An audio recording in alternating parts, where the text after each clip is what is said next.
সপ্তম আসমানে রব্বুল আলামিনের একটা ইবাদতের ঘর আছে, বিশেষ ঘর, যেমন দুনিয়াতে কাবা শরীফ। প্রথম আসমানে বাইতুল ইজ্জাত, সপ্তম আসমানের যে মাওলার ঘর আছে তার নাম হলো বাইতুল মামুর। নবীজি বলেন ওখানে প্রত্যেক দিন 70,000 ফেরেশতা ঢুকে। 70,000 ফেরেশতা গিয়ে ইবাদত করে বের হয়ে আসে। যেদিন থেকে আসমান আর জমিন তৈরি হয়েছে, ফেরেশতাদের সৃষ্টি হয়েছে, যেই ফেরেশতা একবার গিয়েছে দ্বিতীয়বার তার আর কোনোদিন সুযোগ হয় নাই। কল্পনা করে নেন কতদিন গিয়েছে। প্রতিদিন যদি 70,000 করে ফেরেশতা যায় তাহলে ফেরেশতার সংখ্যা কত?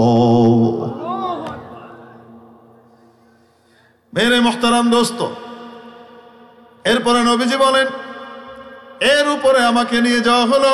ফাইদা ফিহা আলওয়ান, রং আর রং, রং আর রং, কত রকমের অদ্ভুত রং আমি দেখেছি, কল্পনার বাইরে। অদ্ভুত, অকল্পনীয়, অসাধারণ রং, রঙের জগৎ। রব্বুল আলামিন এরপরে গিয়ে সিদরাতুল মুনতাহা পার হওয়ার আগ দিয়ে ওখানে গিয়ে দাঁড় করাইলেন, জিবরিল দাঁড় করাইলেন। বোরাকের এরিয়া শেষ, এর উপরে আর বোরাক যেতে পারবে না। বোরাকের এরিয়া শেষ। এবার অনেক উপরে আরশ থেকে বিশেষ বাহন আসলো নবীজিকে নেওয়ার জন্য, যার নাম রফরফ। কেমন সেটা তার কোনো বিবরণ নবীজিও দেন নাই, আমরাও জানি না। ইনশাআল্লাহ কিয়ামতের দিন জান্নাতে গেলে রফরফ আপনাকে ইচ্ছা হইলে দেখাইবে আল্লাহ তাআলা। দেখতে মন চায়? রফরফ আসলো, নবীজি চড়লেন। জিবরাইল আলাইহিস সালাম বলেন ওয়াদাআন, যান। আপনি যাবেন না? না। কেন? আমার এরিয়া শেষ। এর থেকে যদি একটু সামনে বাড়ি, এক চুল পরিমাণও যদি সামনে বাড়ি, আল্লাহ পাকের তাজাল্লির বিশেষ এরিয়া শুরু হচ্ছে, আমার সমস্ত ডানা টানা পর টর জ্বলে শেষ হয়ে যাবে। হযরত শেখ সাদি রহমাতুল্লাহ আলাইহি হাদিসের এই ভাষ্যকে তার ভাষায় ভাবে বলেছেন, अगर यकसरे मो ये बरतर परम, अगर यकसरे मो ये बरतर परम, फुरूगे तजल्ली बुसूजत परम। এক চুল পরিমাণ যদি আল্লাহর হাবিব এখান থেকে আমি আগে বাড়ি, মাওলায়ে পাকের তাজাল্লির নূর দ্বারা আমার সমস্ত পরগুলো জ্বলে পড়ে সারখার হয়ে যাবে। নবীজি যাওয়া শুরু করলেন উপরে। উপরে গেলেন, কথাবার্তা হলো। ফাকানা কাবা কাউসাইনি আও আদনা, বিপরীত দুই জিনিস যতটুকু কাছে আসতে পারে এর চেয়ে বেশি কাছে আর আসা সম্ভব না, অতটুকু কাছে বসে দুইজনের আলাপ আলোচনা হইল। মাওলা হলেন খালেক, নবীজি হলেন মাখলুক, বিপরীত জিনিস। এর চেয়ে আর কাছাকাছি যাওয়ার সুযোগ নাই, কথাবার্তা হলো। দেখেছেন কি দেখেন নাই? সাহাবী আব্দুল্লাহ ইবনে আব্বাস রাদিয়াল্লাহু তাআলা বলেন দেখেছেন, আম্মা জান আয়েশা বলেন দেখেন নাই। হাদিস এই ব্যাপারে হাদিস সাকেত, হাদিস এখানে কিছুই বলে নাই, দেখেছেন কি দেখেন নাই। বাকি দুই সাহাবিয়া দুই যে মাযহাব বিভক্ত হয়ে গেলেন, দুই মতে চলে গেলেন। উভয়ের পক্ষেই শরীয়তের অন্যান্য দলিলগুলো আছে, প্রত্যেকে গবেষণা করে বের করেছেন। তারপরে ওখান থেকে যখন আসেন, রব্বুল আলামিন 50 ওয়াক্ত নামাজ দিলেন। কয় ওয়াক্ত? যখন নবীজি নিচে নিয়ে আসতেছেন 50 ওয়াক্ত নামাজ, নবীজি আল্লাহ পাক বলে দিয়েছেন, আপনি তো আমার সাথে মেরাজ করলেন, কথাবার্তা বললেন, আপনার উম্মতের জন্য 50 বার সুযোগ দিয়ে দিলাম। যখনই তারা নামাজে দাঁড়াবে আমার সাথে তারা কথা বলবে। আসসালাতু মিরাজুল মুমিন। আমি জীবনে একবার পাইলাম আর আমার উম্মত প্রতিদিন 50 বার পাবে। কি খুশি! নবীজি আনন্দের চোটে 50 ওয়াক্ত নামাজ নিয়ে আসতেছেন। 6 নম্বর আসমানে আবার সেই মুসা আলাইহিস সালামের সাথে দেখা। কি দিলেন? 50 ওয়াক্ত নামাজ দিছেন। আপনি হাসতেছেন? 50 ওয়াক্ত নামাজ দিছেন। আরে যান, তাড়াতাড়ি যান। আপনি আমার চেয়ে মর্যাদায় অনেক উপরে ঠিক, কিন্তু আমার চেয়ে বেশি অভিজ্ঞ না। আমার অভিজ্ঞতা আছে। ইন্নী আলাজতু উম্মতি, আমি আমার উম্মতকে চালাইছি, এগুলোকে আমার লম্বা সময় গেছে। ইন্না উম্মাতাকা লা তুতিক, আপনার উম্মত পারবে না, অসম্ভব। আমার গেলে তো শক্তি আরো বেশি আছে। আপনার উম্মতের তুলনায়।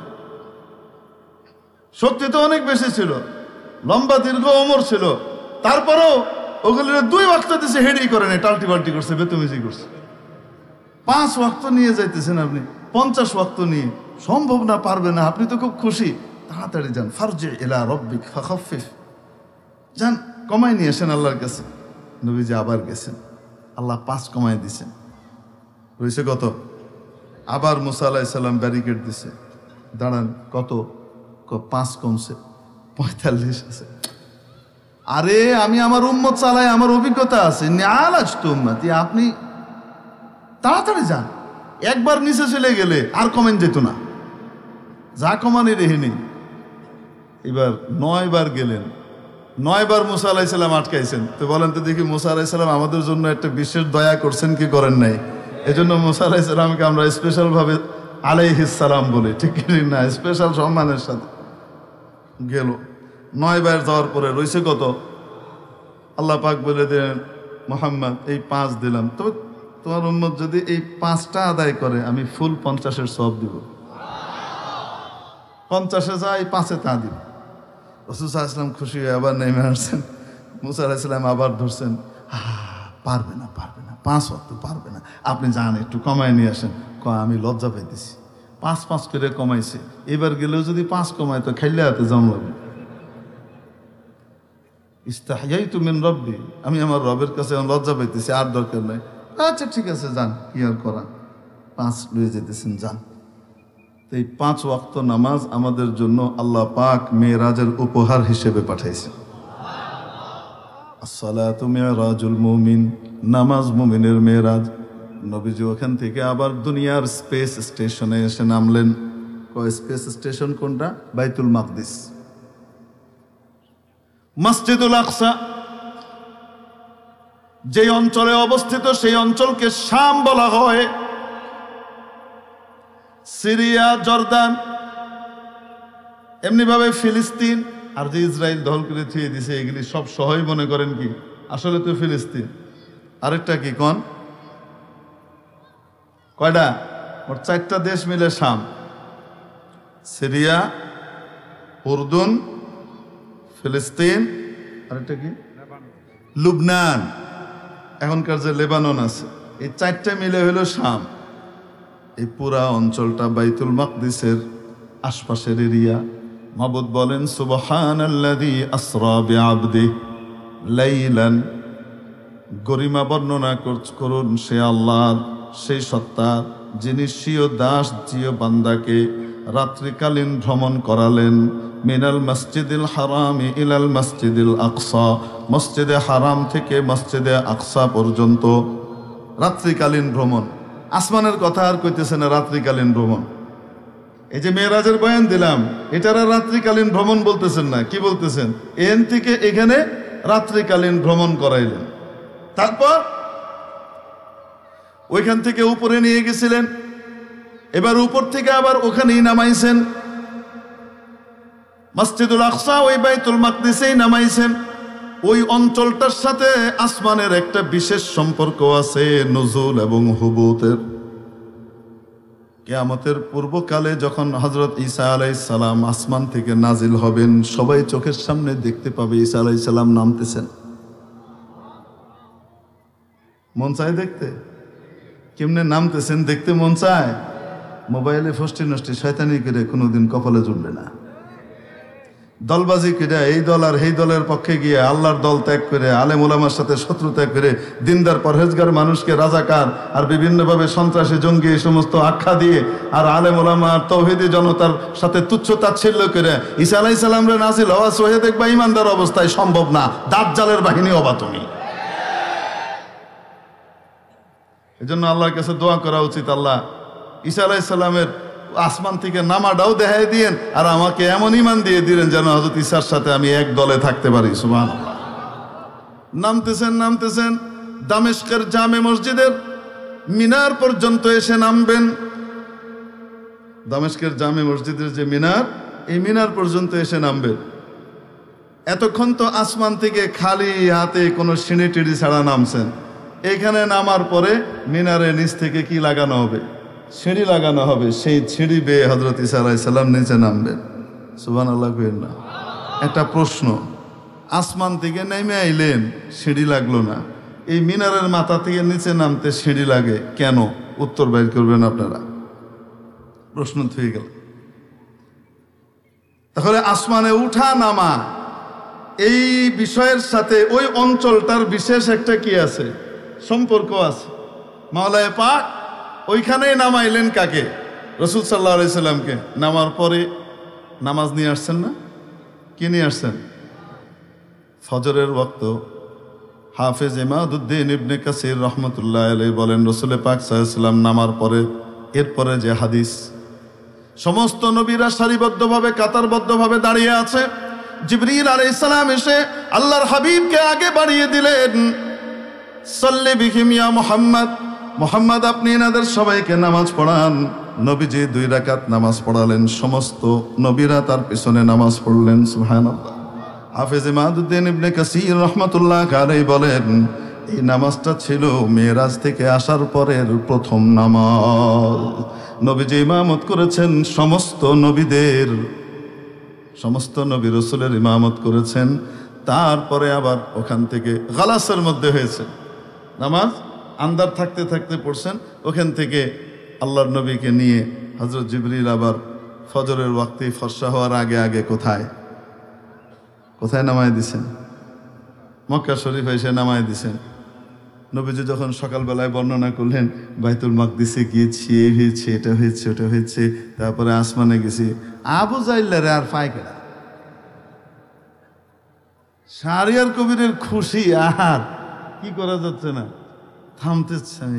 এই মোল্লারে এতদিন খালি অযৌক্তিক কথা বলেছি, মাথাটা যে নষ্ট আমরা বলেছি, কিন্তু কেউ বোঝেনি যে দেখুন কি বলছি, আজগুবি কথা। এরা সবাই খুশি, যাক সবাইরে তো নাড়ানো সম্ভব, আবু বকরের নাড়ানো যেত না, এইবার আবু বকর নড়বে, আবু বকরের দল ছুট করানো যাবে। আবু বকর ছিলেন না, বাইরে থেকে আসছেন। এরা আগে ভাগে আবু বকরের সাথে দেখা, ভাই কেমন আছেন, আপনার অপেক্ষায় আছি, কই থেকে আসতেছেন? এই যে আসলাম। কি হয়েছে? আরে জানেন না ভাই, আছে সবই ভালো, মক্কার অবস্থা তো কেমন যে হয়ে গেল, মোহাম্মদকে এত ভালোবাসি, তার জন্য পরানটা ফুরে, কি জানি কয় না, ফ্যাট ফুরে না, তাহলে পরান ফুরে, ফ্যাট ফুরে, কি কষ্ট। তারে কেউ কিছু কইলে গাঁটা চললে যায়, বুঝুন না, বেচারা নবী যে কয় এটা তো হাসই কয়, কিন্তু এখন মাথায় মনে হয় একটু ডিফেক্ট দেখা দিছে, সমস্যা দেখা দিছে। এখন কইতেছে হ্যাঁ বলে এনতে 1 মাস 2 মাসের দূরত্বের বাইতুল মাকদিস, এটা বলে হ্যাঁ মসজিদুল আকসা গেছে, তারপরে বলে আসমানে গেছে, কি কি গেছে, আল্লাহর লগে কথা কয়ে আইছে, কি কি লয়েছে, এডি এডি কইতেছে। এখন মানুষে যখন এডি কয় তো খুব তো খারাপ লাগে। হাজার হোক মোহাম্মদ তো আমাদের প্রাণের মানুষ। দেখবেন কিছু মানুষ আছে, এরা ইমাম আর খতিবের বদনাম করার লিগে প্রথমে সেই খতিবের আর ইমামের মহব্বতে পিতলা খাতিরে তার দিল জ্বলে যেতেছে, প্রথমে এডি কইব, কইটে শেষে কইব। কিন্তু ওনারা যখন কেউ খারাপ কয়, কইল যেটা ছিঁড়ে যায়, উনি এটা না করলে হয় না, যে এই আকামটা উনি করলেন কে লিখিয়া ফাইনাল এসে মানে কোপটা মারে, আছে না নাই? একেরে আবু জাইল্লা ইবলিসের খাস চালা। এই দুনিয়াতে বর্তমানেও যুগে যুগে এই চালাও আছে, আবু জাহিল্লার চালাও আছে, আবু বকরের অনুসারীও আছে, ঠিক কি ঠিক না? আবু বকর রাদিয়াল্লাহু আনহুর কাছে সব কিছু কয়ে যখন সারছে, উনি শুনে টুনে বলেন, বলছেন নাকি এরকম? হ্যাঁ, এই জন্যই তো আসলাম, আপনি একটু বুঝান। আর ওর মাথা মাথা নষ্ট হয়েছে, নবী টুবি যে না, এটা একটু বুঝান, আরে এটা একটু বুঝান, আপনি বুঝাইতে পারবেন, আপনি আমাদের সাথে আসেন। তো আবু বকর রাদিয়াল্লাহু চায় চায় খায়, যদি কয়ে থাকে তাহলে ঠিকই কইছে। কাবা শরীফকে যারা দেখেছেন তারা জানেন, কাবা শরীফ আয়তাকৃতির এবং তার এক পাশে এইরকম গোল একটা দেয়ালের মতো আছে, প্রায় 4 ফুট 4.5 ফুট উঁচু, আমাদের বুক পরিমাণ একটা দেয়ালের মতো আছে, এরকম মোটা দেয়াল, এভাবে গোল, দেখেছেন কার এই যে অংশটা, এটার ভেতরের অংশটাকে, এই পুরো জায়গাটাকে হাতিম বলে। এটার আরেকটা নাম হিজরে ইসমাইল। এজন্য কোনো হাদিসে নবীজির বাণী হাতিম এসেছে, কোনো বাণীতে নবীজির, কোনো হাদিসে নবীজির বাণী হিজর এসেছে। এটা মূলত কাবা শরীফের অংশ। আল্লাহ রাব্বুল ইজ্জত হযরত সাইয়্যিদুনা ইব্রাহিম আলা নবিয়্যিনা ওয়া আলাইহিস সালাতু ওয়াত তাসলিম এবং হযরত ইসমাঈল আলাইহিস সালামের মাধ্যমে কাবা শরীফের যে পুনর্নির্মাণ করিয়েছিলেন, ভিতের উপরে যে আবার নতুন করে নির্মাণ করিয়েছিলেন, এটা এই গোল অংশটা সহকারে। অর্থাৎ এখন আমরা তো কাবা শরীফকে চার কোণা দেখি, তখন চার কোণার মতো ছিল না, এটা নামাজের মুসল্লার মতো এরকম ছিল। মনে করেন একদিক থেকে দেখলে এভাবে গেলে এরকম সামনে আবার কি আর্চ আছে, এরকম ছিল। পরবর্তীতে হাজার হাজার বছর পার হয়েছে, জীর্ণ শীর্ণ হয়েছে, সময়ে সময়ে এটার মেরামত হয়েছে। সর্বশেষ নবীজি মুহাম্মদুর রাসূলুল্লাহ সাল্লাল্লাহু আলাইহি ওয়াসাল্লামের আগমনের আগ দিয়ে কাফেররা সিদ্ধান্ত নিল, কুরাইশ, যে কাবা শরীফকে পুনর্নির্মাণ করা দরকার। এটা যে কোনো সময় ভেঙে পড়তে পারে, আল্লাহর ঘরকে নির্মাণ করা দরকার। এই নির্মাণের জন্য তারা সকলের কাছে ঘোষণা করলো, এখানে টাকা যে যা দিবা হালাল টাকা হতে হবে, কোনো হারাম টাকা এখানে দেওয়া যাবে না। ওই যুগের জাহেলি যুগের কুরাইশরা এই কথার উপরে একমত ছিল যে আল্লাহর ঘরে হারাম টাকা দেওয়া যায় না, ওখানে হালালটা দিতে হবে, পবিত্র জায়গায় পবিত্র জিনিস দিতে হবে। আজকে তো মাশাআল্লাহ হালাল হারামের কোনো তমিজও নাই, বাজ বিচারও নাই। আইম্মায়ে কেরাম, ওলামায়ে কেরাম বলতেও অনেক সময় দ্বিধাবোধ করেন যে কইলে তারপরে সভাপতি সেক্রেটারি এরা এসে ক্যাঁক করে ধরবে, ভেজালে ভরা কামায়। তারপরেও মিনমিন করে কোনো মতে বলে দেন যে আপনারা যেটা দিবেন সেটা হালালটা দিয়েন। বলে কি বলে না আলেম ওলামা? বলে দেন, হ্যাঁ তোমার টাকা হালাল কিনা, কিভাবে কামাইছো, কোনভাবে কামাইছো, ভালো করে বুঝাই দিয়ে যাও, দলিল দেখাও। এই টাইপের তাফতিশ এটা ইসলাম বৈধ করে নাই, ইসলাম এটার অনুমোদনও দেন নাই। এই তদন্ত করার দায়িত্ব আলেম ওলামারও না, আইম্মায়ে কেরামেরও না, মসজিদ কমিটিরও না, মাদ্রাসা কমিটিরও না। তাদের দায়িত্ব মা আলাইনা ইল্লাল বালাগ, পৌঁছে দেওয়া। আপনার কাছে যে হালাল টাকা আছে সেটা দিয়ে আপনি মসজিদ মাদ্রাসা নির্মাণ এবং ভালো কাজের মধ্যে অংশগ্রহণ করুন। ইনকাম যদি ভেজালে হয় তাহলে হালাল অংশটা থেকে দিয়েন, হারামটা থেকে দিয়েন না। এতটুকু বলে দেওয়া আলেম ওলামার দায়িত্ব। এরপরেও যদি কেউ হারামটা দেয় তাহলে তার দায়িত্ব সে বহন করবে। এখানে মসজিদ কমিটি, মসজিদের ইমাম সাহেব, মুয়াজ্জিন সাহেব, মাদ্রাসার আসাতিজা একরামকে দুদকের দায়িত্ব দিয়ে আল্লাহ পাঠান নাই।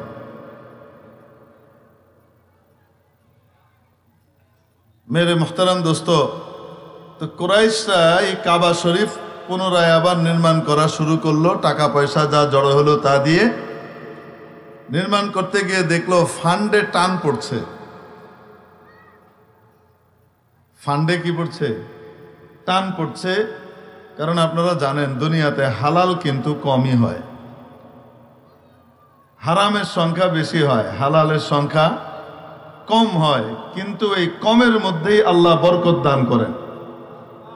আর হারামের সংখ্যা অনেক বেশি হলেও তার ভিতরে আল্লাহ বরকত দেন না। অনেক বেশি হলেও কিভাবে যেন ওইটা যেই দরে আইছে সেই দরে যায়। আপনাদের দেশে কুত্তা আছে না নাই? বলেন না কেন? বছরে কয়বার বাচ্চা দেয়? মোটামুটি 2 বার, তাই না? কমপক্ষে 1 বার। কমপক্ষে কয়বার দেয়? 1 বার দেয়। কয়টা হয় বাচ্চা? মিনিমাম 7টা 8টা, এর নিচে তো হয় না। তাহলে 2 বছরে কয়টা বাচ্চা হয়? 16-17টা বাচ্চা হয় কুকুরের, যদি বছরে 1 বার ধরি, 1 মৌসুম ফসল দেয়। আর যদি গঞ্জে না হাইব্রিড জমি আলাদা বিশেষ ব্যাপার সেবার আছে, তাহলে কয়বার দেয়? 2 বার দেয়। তাহলে তো কমপক্ষে 2 ডজন হয়ে যাবে, 30টার কাছাকাছি হয়ে যাবে, 2.5 ডজন 2 বছরে। কুত্তার ছাও। খালি উৎপাদনই উৎপাদন। কিন্তু বলেন তো দেখি, কোনো খরচ আছে? আরে কন্যা গিরে, কুত্তার কোনো খরচ আছে? নাই। মাঝে মাঝে যদি মনে করেন বিয়ে শাদিতে খাসি বা গরুতে টান পেড়ে গেছে, তাই চলো 2-4টা কুত্তা ধামাধাম জবাই করে খাওয়াই দেই, কখনো হয় না? কিরম? কখনো হয় না।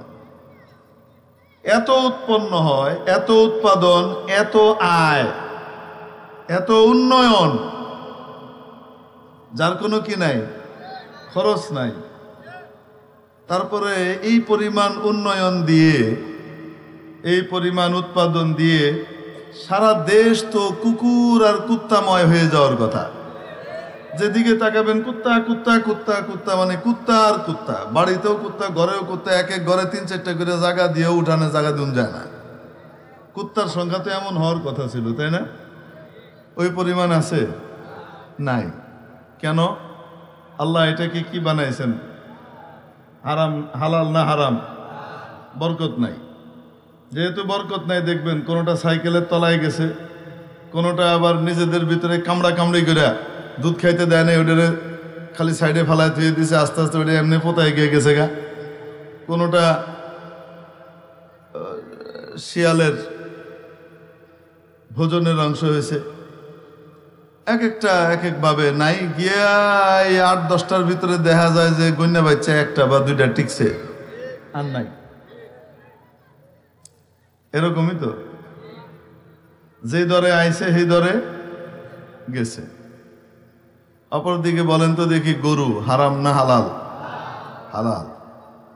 ফাজাআ বিইজলিন হানিয, শুধু হালাল না, নবীদের মেহমানদারির বিশেষ অংশ।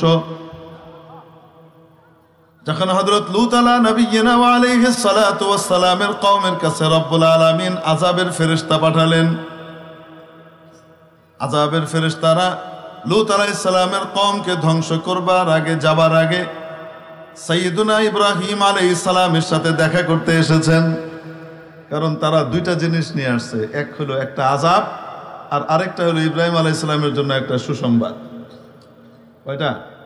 লূত আলাইহিস সালামের কওমের জন্য আযাব নিয়ে আসছে, নাফরমান কওমের জন্য। লূত আলাইহিস সালামের জন্য সুসংবাদ, কারণ এরা এই পরিমাণ মানে কি জানি কোন আপনারা, রান্দা করতো না, ত্যাক্ত করতো না, এই পরিমাণ বিরক্ত করতো এবং জ্বালাইতো। লূত আলাইহিস সালাম মানে অতিষ্ঠ হয়ে গেছেন, এগুলারে আল্লাহ সাইজ করবে কবে? কবে আসবে সেই 2024-এর 5ই অগাস্ট? কবে বিড়াইবে? লূত আলাইহিস সালাম অস্থির হয়ে, আর কবে সাইজ কবে করবে? জ্বালায় শেষ করে লাইতেছে। একবার মানুষের বাচ্চারা, আদমের সন্তানকে বান্দরের ছাউ বানায়, আরেকবার দেখা যায় ট্রান্সজেন্ডারের নামে সমকামিতা চালু করবার ব্যবস্থা করে, আরেকবার বিদেশি সংস্কৃতি এনে দেশি সংস্কৃতিকে ধ্বংস করবার পায়তারা করে, আরেকবার আলেম ওলামা তৌহিদি জনতাকে এদেশ থেকে মিটিয়ে ফেলবার জন্য পায়তারা করতে থাকে। ঠিক ঠিক। আর কবে আল্লাহ ধরবো? আল্লাহ ধরছেন না ধরেন নাই? মানে এরকম আর কি, আপনাদেরকে বোঝানোর জন্য উদাহরণ দিলাম। তখন তার 5ই অগাস্ট না, লূত আলাইহিস সালাম চিন্তা করতেছিলেন কবে আইবে, এগুলারে সাইজ করবো কবে। তো 2 সুসংবাদ একবারে নিয়ে আসলেন। হযরত ইব্রাহিম আলাইহিস সালামের জন্য একটা সুসংবাদ যে আল্লাহ আপনাকে ভালো এক ফার্স্ট ক্লাস একটা বাচ্চা দিবেন। আবার লূত আলাইহিস সালামের জন্য সুসংবাদ, আপনি যে সাইজের অপেক্ষায় ছিলেন আল্লাহ আজকে সে সাইজ চিরতরে করে একদম একদম টাইট করে দিবে, পালানোরও জায়গা নেই, বাঁচতেও পারবে না, ভাগতেই হবে, কিছু করার নাই, ভেগেও যাওয়ার জায়গা থাকবে না, এনেই শেষ হয়ে যেতে হবে। ইব্রাহিম আলাইহিস সালামের কাছে যখন তারা আসছেন, মানুষের বেশে আসছেন। কিসের বেশে? খুব সুন্দর যুবক, কিন্তু একজনেরও দাড়ি নেই। যুবকের বেশে আসছেন, এমন যুবক, সুন্দর সুঠাম দেহি চমৎকার যুবক, কিন্তু এখনো কি উঠে নাই, দাড়ি উঠে নাই। এমন কিছু মানুষ আছে না, দাড়ি উঠতে একটু দেরি হয়, এই টাইপের। এই বেশে আসছেন। ইব্রাহিম আলাইহিস সালাম তো মেহমান পাগল মানুষ ছিলেন। মেহমান দেখে সাথে সাথে একটা মোটামুটি একটা বড় বাছুর, যেটা এখনো গরু হয়ে সারে নাই, আবার একদম পিচ্ছি বাছুরও না, মাঝামাঝি একটা বাছুর আছে না, এই যে এইরকম একটা বাছুর একদম জবাই করে আস্ত রোস্ট করে নিয়ে আসছেন। সুবহানাল্লাহ। বাইতে থুয়েছে, কি নিয়ে আসছে? আস্ত রোস্ট করে নিয়ে আসছে। যে কয়জন আসছে এরা সবাই মিলে কেন, এরকম 3 গুণ লোক মিলে ওই আস্ত রোস্ট খায়া শেষ করতে পারবে না। কিন্তু মেহমানের একরাম। কিসের একরাম? মাওলায়ে পাক এত পছন্দ করেন মেহমানদারি। মেহমানের জন্য খাবারের ভিতরে আলাদা জৌলুস এবং ব্যবস্থাপনা মাওলা কেমন পছন্দ করেন, ইব্রাহিম আলাইহিস সালামের মেহমানদারির বিবরণ দিয়ে দেখাচ্ছেন। ফাজাআ বিইজলিন হানিল, একটি ভুনা আস্ত একটা বাছুরকে রোস্ট করে নিয়ে সামনে দিয়ে দিলেন। ফেরেশতারা কি খাওয়া দাওয়া করে? খাওয়া দাওয়া করে? কারণ তারা তো খাচ্ছেন না। দেখতে না মানুষ, আসলে তো মানুষ না, আসলে তো ফেরেশতা।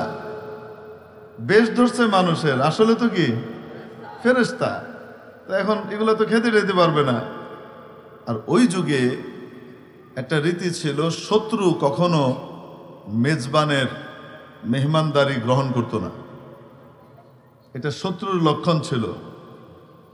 কেউ যদি শত্রু হয়ে আসতো তাহলে সে মেজবানের খানা খাইবো, খায়া দেয় পেটটা পুরাইয়া তারপরে তারে মারবে, এটা করতো না। এতটুকু ভদ্রতা ছিল, নুনই খাইতাম না, শত্রুতা যা করার করবো, নুন খাবো না।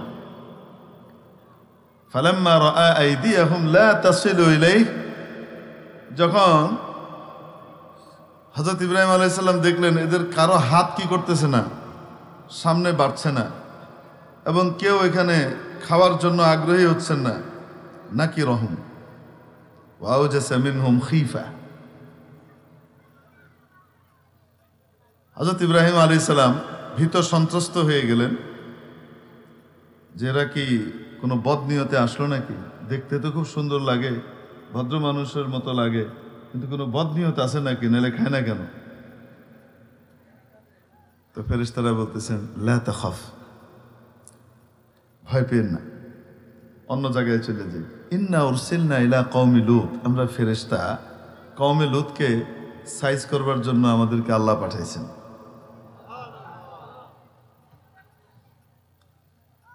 হযরত ইব্রাহিম আলাইহিস সালাম এখন উম্মতের দরদে দরদিত, অপরাধ করছে, অন্যায় করছে, যাই করুক, একটু সময় দেন, আল্লাহ যদি তওবাতিল্লাহ করে মাপ চায়, কিছু যদি বেঁচে যায়, একটু সময় দেওয়া যায় কিনা।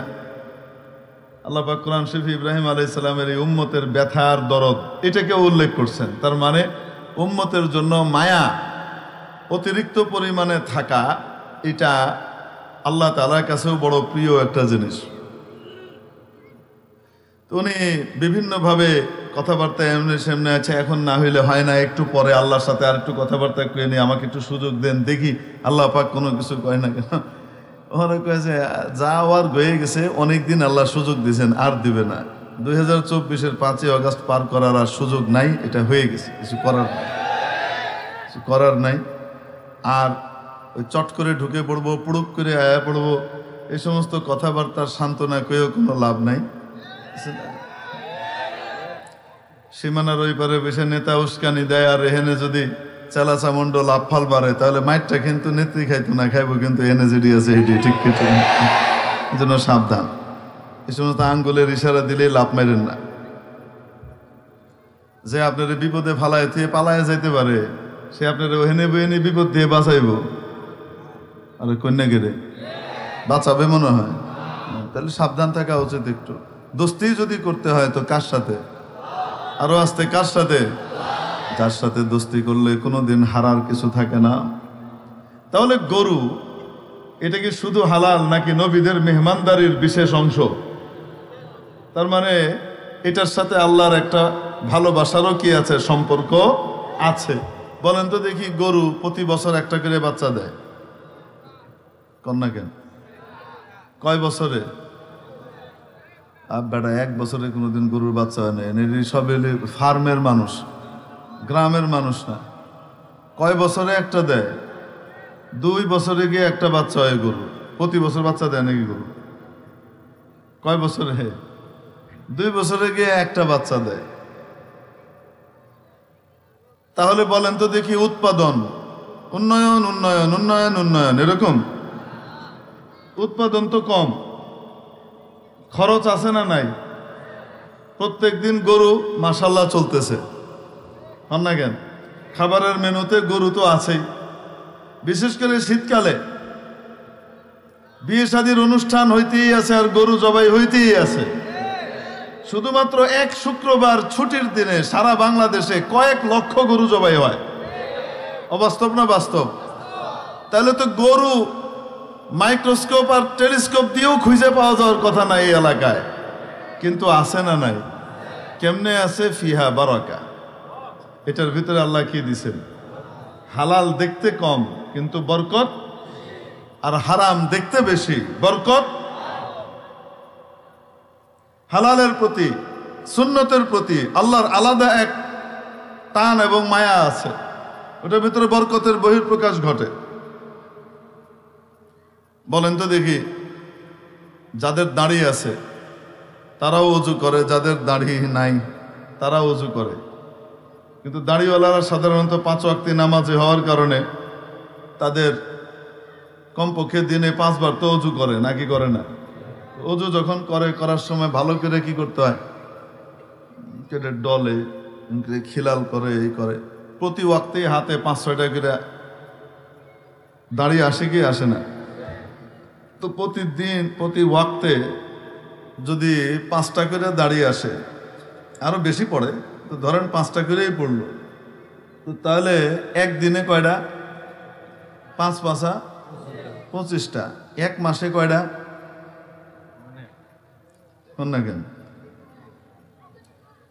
আরে 750টা। এটা মিনিমাম কত? 750 করে দাড়ি পড়তেছে এক মাসে। এবারে 1 বছরে কত হবে? প্রায় 10,000-এর কাছাকাছি কি হবে?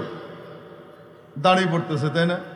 তো বছরে যদি 10,000-এর মতো দাড়ি এখান থেকে যায়, 5,000-এর মতো দাড়ি যায়, তাহলে তো মাথায় টাক হওয়ার পরিবর্তে এনে না টাক হওয়ার কথা। কোনোদিন দেখছেন দাড়িতে টাক হইতেছে?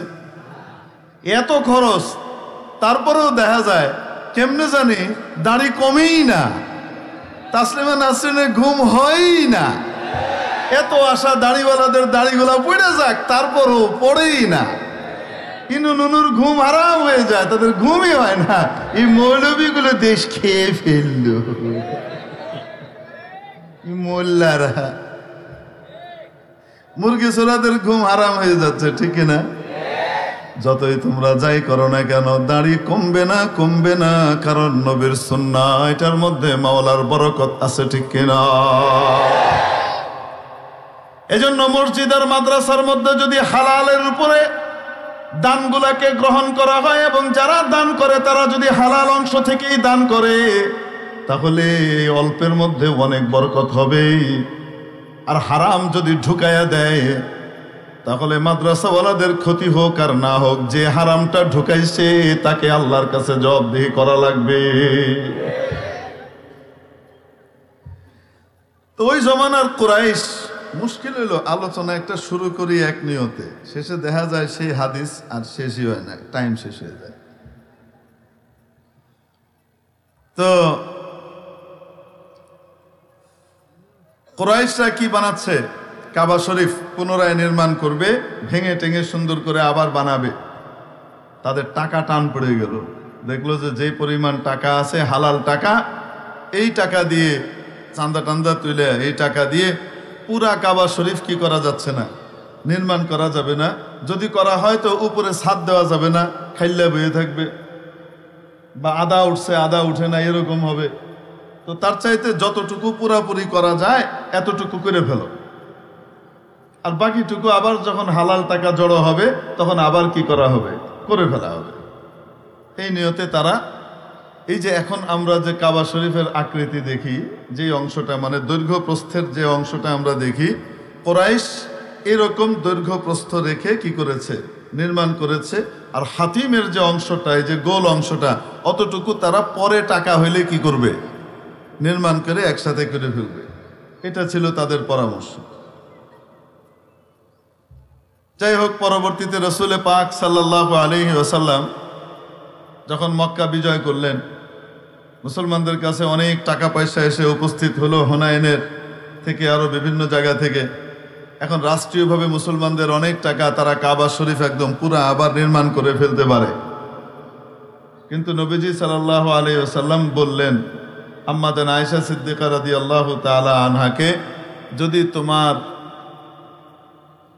তোমার জাতি নতুন মুসলমান হয়েছে এরকম না হইতো, তো তাহলে আমি এটাকে করে ফেলতাম। কারণ এটা করলে এদের ভিতরে তারা মনে করবে যে আগেরটা কি করে দিছে, ভাঙ্গা দিছে, শত্রুতা বশত চেঞ্জ করছে, আমরারটা রাহে নাই বাঙ্গালছে, বুঝুন নাই, নাম বদলায়ালছে, আমরারে দেখতারছে না, এরকম করবে।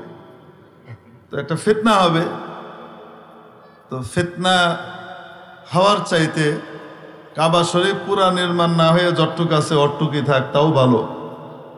তারপরেও উম্মতের ভিতরে কি না হোক, ফিতনা না হোক। রাসূল সাল্লাল্লাহু আলাইহি ওয়াসাল্লাম এই কথা বলে ছেড়ে দিলেন।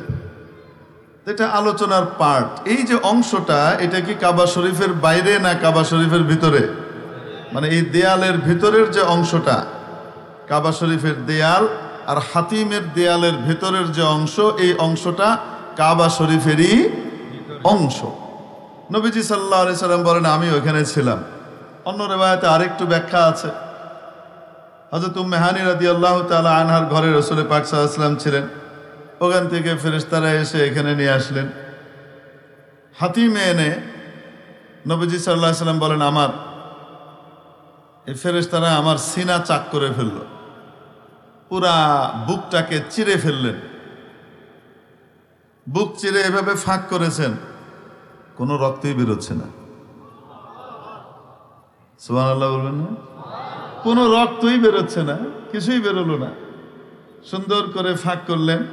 এই যে হাড়গুলো আছে, ওপেন হার্ট সার্জারি যখন করে আমাদের বাংলাদেশে, পুরা বুকটাকে চিরে এই ভিতরে এইখান থেকে এই পর্যন্ত, এই কণ্ঠা থেকে নিয়ে নিচ পর্যন্ত যে হাড়গুলা আছে বুকের, এটাকে হ্যাকসো ব্লেড দিয়ে কি করে, স্পেশাল ব্লেড আছে, ওটা আবার আমাকে যে লোহা কাটন্যা ব্লেড না, ওটা দিয়ে এরকম করে সুন্দর করে কি করে কাটে, প্রত্যেকটা হাড় আলাদা আলাদা ভাবে কাটে, কেটে তারপরে এভাবে ফাঁক করে, ফাঁক করে হার্টকে ওইখান থেকে বের করে, বের করে হার্টের কাজটা চালাবার জন্য অক্সিজেনেটর নামে একটা মেশিন আছে, সেই মেশিন সেট করলে হার্ট যে এরকম করে পাম্প করতে থাকে, রক্ত ছিটায়, এই কাজটা তখন কে করে, ওই মেশিনটা করতে থাকে। আর এই হার্টকে বের করে, মনে করেন ভালভ অপারেশন হবে, হার্টের ভেতরকার ভালভ অপারেশন করার সময় হার্টকে বের করে ফ্রিজের ভিতরে নির্দিষ্ট একটা তাপমাত্রার ভিতরে রাখে, ওইটারও একটা নির্দিষ্ট তাপমাত্রা আছে, সেটার ভিতরে রেখে দেয়, হার্ট চুপ করে ঘুমায় থাকে। আর এদিকে ডাক্তার অপারেশন করে শেষ করে আবার হার্টকে এনে জায়গা মতো বসিয়ে কি করে, সেলাই করে। আমাদের বাংলাদেশের ওপেন হার্ট সার্জারির কথা বলছি, সেলাই টেলাই করে ঠিকঠাক মতো আবার সেট করে দেয়। এতক্ষণ এই হার্ট চুপ করেছিল, ওই মেশিনটাকে আলাদা করে দিয়ে হার্টটাকে যখন আবার লাগিয়ে দেয়, আস্তে করে এরকম করে 2-4টা থাপ্পড় মারে। এটা হলো হার্ট সার্জনদের বক্তব্য। এরকম করে আস্তে 2-3টা থাপ্পড় মারে আলগোসে, সাথে সাথে হার্ট আবার পাম্প করা শুরু করে, আবার নড়াচড়া শুরু করে। কে চালায়? কে চালায়? আবার শুরু হয়ে যায়। কিন্তু কত রক্ত যায়, 2 ব্যাগ 3 ব্যাগ 4 ব্যাগ পরিমাণ রক্ত হার্ট অপারেশনের সময় ডাক্তাররা বলে রেডি রাখতে। যে কোনো সময় লাগতে পারে, কত রক্ত যায়। এগুলো সব আটকিয়ে আবার এই খাঁচাটাকে লাগিয়ে প্রতিটা হাড্ডি এই বরাবর ওই বরাবর প্রত্যেকটাকে আবার বিশেষ দিয়ে সেলাই করে। এখন সেলাই করার পরিবর্তে গাম লাগায় দেয় না কি জানি করে, এরকম করে চাপ দিয়ে লাগিয়ে এভাবে পুরাটুকু আবার জোড়া দেয়। জোড়া দিয়ে পুরা এখান থেকে এই পর্যন্ত পুরা চামড়া আবার সেলাই করে। আজ থেকে 20-25 বছর আগে যখন কোনো ওপেন হার্ট সার্জারির রোগীর বুক খোলা হতো, তাহলে দেখলে আপনি ভয় পেয়ে যাবেন, কারণ এরকম মোটা মোটা সেলাই এখান থেকে এই পর্যন্ত, পুরা বুকে এই পর্যন্ত, নিচ পর্যন্ত। এখন ওরকম ভয়ঙ্কর বিভৎস দৃশ্য হয় না, ওটার ভিতরে কসমিক সার্জারি করে, যার কারণে এটা অত প্রকাশ পায় না। কিন্তু তারপরেও এখানে যেটা জোড়া আছে এটা কি পড়ে, নজরে পড়ে, কত রক্ত যায়। বিজ্ঞানের এই অতি উৎকর্ষতার আমলেও ওপেন হার্ট সার্জারির যে কাজ, সরওয়ারে কায়নাত সাল্লাল্লাহু আলাইহি ওয়াসাল্লামের জীবদ্দশায় প্রায় 4 বার এই ঘটনা ঘটেছে। তন্মধ্যে একবার এখানে শুইয়ে দেয়া হলো, শুইয়ে দিয়ে ওনার বুক চিরে ফেলা হলো। উনি সব কিছু দেখছেন, জেগে আছেন, কোনো ব্যথাও অনুভব করছেন না, কষ্টও অনুভব করছেন না, জ্বালাও অনুভব করছেন না। কেমন অপারেশন! নিজের চোখের সামনে দেখছেন যে আমার বুক চিরে ফেলা হলো, তারপরে সোনার একটা পাত্র আনা হলো, এর ভিতরে জমজমের পানি, আমার হার্টকে বের করে সেটার ভিতরে সুন্দর করে ধোয়া হলো, ধুয়ে টুয়ে আবার আরেক সুন্দর পাত্রের ভিতরে ঈমান, হিকমত ইত্যাদি দিয়ে রাখা আছে, ওইটাকে পরিপূর্ণভাবে ভরে আবার এটাকে কোথায় ঢুকিয়ে দেয়া হলো, জায়গা মতো রাখা হলো, বুকটাকে এভাবে লাগিয়ে ফেলা হলো, একেবারে আগের মতো মিশে গেল। কোনোদিন এখানে কোনো আঁচড় পড়েছে বলে কেউ কল্পনাই করতে পারবে না। নবীজি সাল্লাল্লাহু আলাইহি সাল্লামের নিজের বিবরণ হয়ে গেল সব। তারপরে জি আবিল বুরাক, এরপরে একটা বাহন আনা হলো যার নাম বুরাক। বুখারী রিওয়ায়াতের ভিতরে একটা দাব্বা আনা হলো। রাবি পরবর্তীতে জিজ্ঞেস করেন সেটা কি বুরাক? বলে হ্যাঁ, এটাকেই বুরাক বলে। কারণ অন্য রিওয়ায়াতের ভিতরে পরিষ্কারভাবে আছে যে নবীজি সাল্লাল্লাহু আলাইহি সাল্লাম বলেন যে কি আনা হয়েছে, বুরাক আনা হয়েছে। থুম্মা জিআ বিল বুরাক, এরপরে বুরাক আনা হলো। অদ্ভুত এক জানোয়ার, গাধার চেয়ে একটু বড়, খচ্চরের চেয়ে একটু ছোট। ফাওকা হিমারিন দুনা বাগল, খচ্চরের চেয়ে একটু নিচু, একটু ছোট, আর গাধার চেয়ে একটু বড়, এরকম একটা জানোয়ার। মানে এত বড় না, যদি বেশি বড় ঘোড়া হয় তো তাহলে সেই ঘোড়ার ভিতরে চড়তে কষ্ট হবে কিনা। আরে কন্যা কেন, একজন মানুষ সে মনে করেন মিডিয়াম সাইজের, তাকে যদি একদম লম্বা মানুষের কি দেওয়া হয়, একটা সাইকেল দেওয়া হয়, অনেক উঁচু সাইকেল দিয়ে দেওয়া হয়, সাইকেলের উচ্চতার সাইজ আছে, এটা তো আপনারা জানেন। একটা উঁচু সাইকেল যদি দিয়ে দেওয়া হয়, তার চালাইতে কষ্ট হবে না, ঠ্যাং লাগল ফাইতে এমনি এমনি। এমন জানোয়ার আনা হলো যে জানোয়ারের চড়তে নবীজির কোনো কষ্ট না হয়, একদম পায়ের সাথে মিশে থাকে। এই বুরাকের ভিতরে বসানো হলো। রাসূল পাক সাল্লাল্লাহু আলাইহি ওয়াসাল্লাম বলেন যে তার এক একটা খুর, মানে এক এক লাফে সে যায় কতটুকু, মুনতাহা বাসারি মুনতাহা তরফি, তার চোখের দৃষ্টিসীমা, মানুষের চোখের দৃষ্টিসীমা যতটুকু, যত দূর চোখে দেখা যায়, এক লাফে সে অতটুকু যায়। এরকম বিদ্যুৎ গতির, বিদ্যুৎকে আরবিতে বলে বার্ক। এমনি এই বিদ্যুৎ রে কয় কাহরাবা, কিন্তু আকাশে যে বিদ্যুৎ চমকায়, বিজলি চমকায়, এই বিদ্যুৎকে আরবিতে কি বলে? বার্ক বলে। এই বার্ক থেকে উদ্ভূত শব্দ হলো বুরাক। বিদ্যুৎ গতির এক প্রাণী, এক বাহন, বিদ্যুতের গতিতে ছুটে বা তার চেয়ে দ্রুত গতিতে ছুটে। আমাদেরকে উদাহরণ দেবার জন্য বিদ্যুৎ বোঝানো হচ্ছে, কিন্তু তার চেয়েও দ্রুত গতির বাহন আল্লাহ তৈরি করেছেন কি করেন নাই, ওইটাতে উঠানো হলো। তারপর সেখান থেকে নিয়ে যাওয়া হলো বাইতুল মাকদিসে। বাইতুল মাকদিসে কিছু দেখানো টেখানো হলো। হযরত হাফেজ ইমাদউদ্দিন ইবনে কাসির রহমতুল্লাহ আলাইহির লিখিত তাফসীর আছে, যেটাকে তাফসীর ইবনে কাসির বলা হয়, আসল নাম তাফসীরুল কোরআনিল আযীম। এর ভিতরে হাফেজ ইমাদউদ্দিন ইবনে কাসির রহমতুল্লাহ আলাইহি বর্ণনা করেন যে এখানে নবীজি সাল্লাল্লাহু আলাইহি সাল্লাম প্রথমে যখন ওনাকে বাইতুল মাকদিসে আনা হলো, এখানে আনার পরে কিছু জিনিস দেখানো হয়েছে, আশপাশের কিছু দেখানো হয়েছে, কিন্তু নামাজের যে ঘটনা, অর্থাৎ সমস্ত নবী রসুলকে উপস্থিত করে নবীজিকে দিয়ে যে নামাজ পড়ানো হয়েছে, এটা এখন না, এটা হলো আসমানে যাওয়ার পরে, সফর করে শেষ করে এসে আবার যখন এখানে বাইতুল মাকদিসে নামানো হয়েছে তখনকার কথা। অতএব এখানে এতটুকুই থাকে। এরপরে এখান থেকে রাসূল পাক সাল্লাল্লাহু আলাইহি সাল্লাম বলেন, আমাকে সাথে করে নিয়ে আসমানের দিকে রওনা হয়ে গেল। যখন আমি দুনিয়ার নিকটতম আসমান যেটা, সেখানে গিয়ে পৌঁছলাম, প্রথম আসমান। ইস্তাফতাহা জিবরিল, জিবরিল আলাইহিস সালাম দরজা খুলতে বললেন। তাহলে বোঝা গেল আসমানেরও বিশাল ফটক আছে না নাই? আছে। চাইলেই কেউ উঠতে পারবে নামতে পারবে তা না, বিশেষ দরজা আছে। আমি আপনি দেখি না, এমন এক অদ্ভুত আকাশ আল্লাহ বানিয়েছেন, কোনো ফাটল কোনো চেরা কিছুই আমরা দেখতে পাই না, কিন্তু এর ভিতরেই অনেক কিছু আছে। জিবরিল আলাইহিস সালাম বললেন, দরজা খুলেন। জিজ্ঞেস করা হলো মান? বললেন আনা জিবরিল। ওয়া মান মাআক? আপনার সাথে কে? বললেন মুহাম্মদ। প্রশ্ন করা হলো হাল উরসিলা ইলাইক? আসমানের যারা দায়িত্বশীল আছেন, যারা ফটক পাহারা দিচ্ছেন, তারা জিজ্ঞেস করলেন মুহাম্মদকে আনবার জন্য কি পাঠানো হয়েছে নাকি?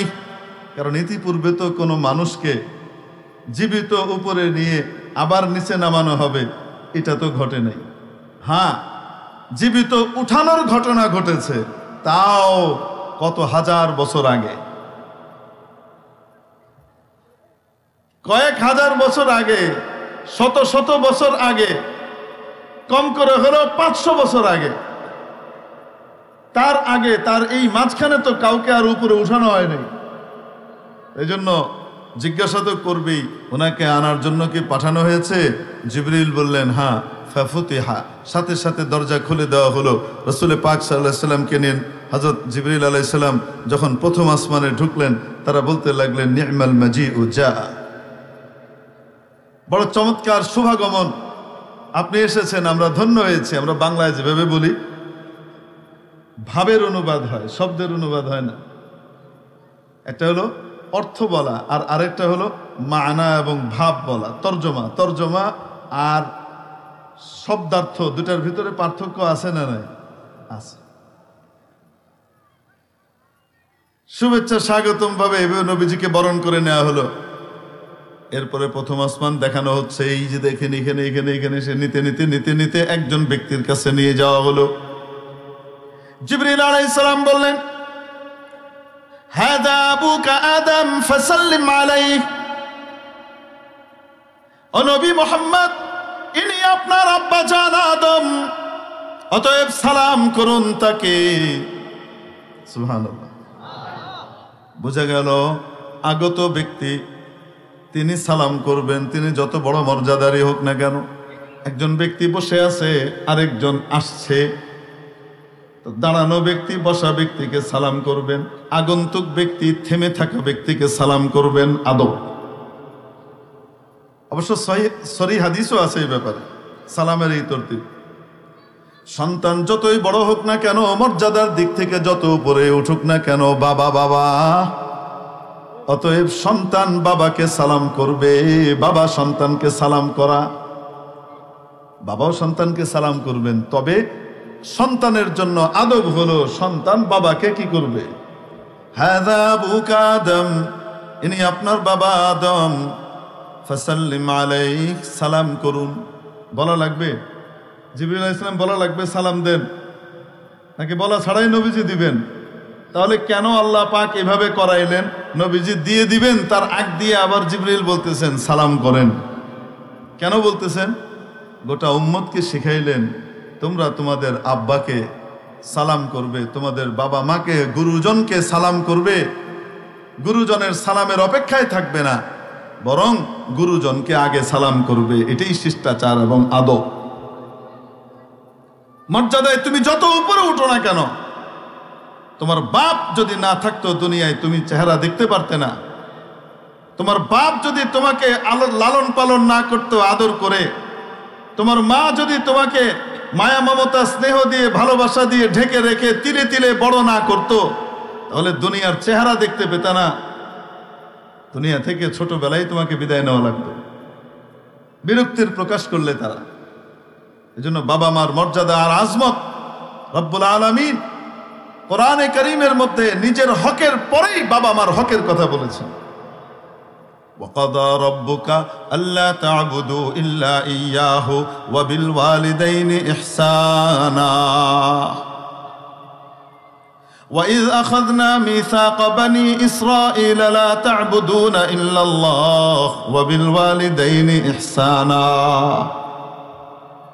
আল্লাহ পাক তোমাদেরকে আদেশ করছেন আল্লাহ ছাড়া কারো ইবাদত করবে না, আর বাবা মার সাথে ভালো ব্যবহার করবে, সৎ ব্যবহার করবে, খেদমত করবে, খুশি করবে। এজন্য সন্তান যতই বড় হোক না কেন, সন্তানের উপরে বাবা মার হক। হাদা আবুকা আদম ফাসাল্লিম আলাইহি, ইনি আপনার আব্বাজান আদম, সালাম করেন। রাসূল সাল্লাল্লাহু আলাইহি ওয়াসাল্লাম বলেন আমি সালাম করলাম। ফারাদ্দাস সালাম আলাইহি, তিনি আমাকে সালামের জবাব দিলেন এবং জবাব দিয়ে আমাকে সাদর সম্ভাষণ জানালেন। মারহাবাম বিন নবিয়্যিস সালিহ ওয়াল ইবনিস সালিহ, হে মহান নবী, হে প্রিয় সন্তান, আপনার আগমন, শুভেচ্ছা, স্বাগত জানালেন। কি কথাবার্তা হলো তারপরে বাপ বেটার মধ্যে আল্লাহই ভালো জানেন। সব কথা তো এত লম্বা চড়া ভাবে কইলে, যেটা ২৭ বছরের ঘটনা। দুনিয়ার কয় বছর? নবীজি দুনিয়া থেকে গিয়ে পুরা ঘটনা শেষ করে যে আবার এসেছেন, দুনিয়ার সময়ের হিসেবে কয় বছর গিয়েছে? ২৭ বছর সময় গিয়েছে। কিন্তু আল্লাহ পাক মাত্র এক রাত্রে সেটা ঘটিয়েছেন। কয় রাত্রে? হুজুর এটা কিভাবে সম্ভব? নবীজি যখন মেরাজ শেষ করে এসেছেন, আসার সময় দেখেন অজু যে করেছিলেন সেই অজুর পানি এখনো গড়িয়ে পড়ছে। এসে দেখেন দরজা খুলে যে বেরিয়েছেন, সেই দরজার যে উপরের শিকলটা আটকানোর পরে শিকল যদি খোলা থাকে এরম করে নড়ে না, ওটা এখনো কি করতেছে? সেই দুলুনিতে নড়তেছে। তার মানে কি আল্লাহ পাক সময়ের পুরা চাকাকে স্টপ করে দিয়েছিলেন। এটা কেমন? আমাদের বাংলাদেশে যখন বিশেষ বড় ধরনের কোনো রাষ্ট্রীয় অতিথি আসেন, তখন কি হয় বলেন তো? ভিভিআইপি পার্সন এসেছেন, যেই রাস্তা দিয়ে উনি যাবেন আর আসবেন, এয়ারপোর্ট থেকে ওনার গন্তব্য যেই জায়গাতে ওনার যাওয়ার বা ওখান থেকে কোথাও যাবেন, এই পুরা রাস্তার দুই পাশের যত রাস্তা আছে, যত মোড় আছে, সব ক্লোজড। বুঝতে পারি নাই? হাজার হাজার লাখ লাখ গাড়ি, মানুষ দাঁড়িয়ে আছে এই রাস্তা ক্লিয়ার করার জন্য। সবাই থেমে গেছে। সবাইকে থামিয়ে দেয়া হয়, বিশেষ মেহমান আসবেন, সেই মেহমান এসে তার গন্তব্যে যান, ফিরে যান, তারপরে ছেড়ে দেওয়া হয়। এর আগ পর্যন্ত যে যেখানে আছে সেখানেই থাকো। জায়গার দিক থেকে যেমন থামিয়ে দেওয়া হয়, রব্বে দুল জালাল তার প্রিয় হাবিবকে যখন নিজের আরশে ডেকে নেবার সফর এর প্ল্যান করে দিলেন, রওনা হওয়ার পর থেকে উপরে গিয়ে গোটা আসমান জমিন, জান্নাত জাহান্নাম, আরশ কুরসি লৌহ কলম পুরা সফর করিয়ে দর্শন করিয়ে দেখিয়ে আবার যখন ফিরিয়ে আনলেন, ২৭ বছর সময় পার হয়েছে। গোটা পৃথিবীর সমস্ত সময়কে মাবুদ যেন বলে দিয়েছেন স্টপ, এখন আমার হাবিবের সফর হবে, সময় এখানেই থেমে থাকবে, আর আগে বাড়বে না। ভাই গিয়ে হুজুর ঘুরে এসছেন, আর তারপরে আবার সময় তার টিকটিক কি করেছে কে পারেন? পারেন না মনে হয়, পারেন না? সুবহানাল্লাহ।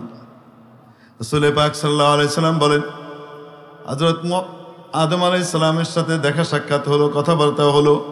এরপরে আমাকে নিয়ে যাওয়া হলো দ্বিতীয় আসমানের দিকে। সুম্মা উরিজা বিয়া ইলা সামাইদ দুনিয়া, এরপরে আমাকে উপরে উঠানো হলো, ইলা সামাইস সানিয়া, দ্বিতীয় আসমানের দিকে নিয়ে যাওয়া হলো। দ্বিতীয় আসমানে যাওয়ার পরে সেই একই প্রশ্ন, হযরত জিবরিল আলাইহিস সালাম দরজা খুলতে বললেন, ইস্তাফতাহা, উপর থেকে জিজ্ঞেস করা হলো মান, বললেন জিবরিল। জিজ্ঞেস করা হলো ওয়াহাল মাআকা আহাদ, আপনার সাথে কি কেউ আছে নাকি? বললেন নাআম মুহাম্মদ। জিজ্ঞেস করা হলো হাল উরসিলা ইলাইহি, ওনাকে আনবার জন্য পাঠানো হয়েছে নাকি? বলা হলো নাআম, হ্যাঁ পাঠানো হয়েছে। ফাফুতিহা, সাথে সাথে দরজা খুলে দেওয়া হলো এবং নবীজিকে সাদর সম্ভাষণ দিয়ে বরণ করে নেওয়া হলো প্রথম আসমানের মতো।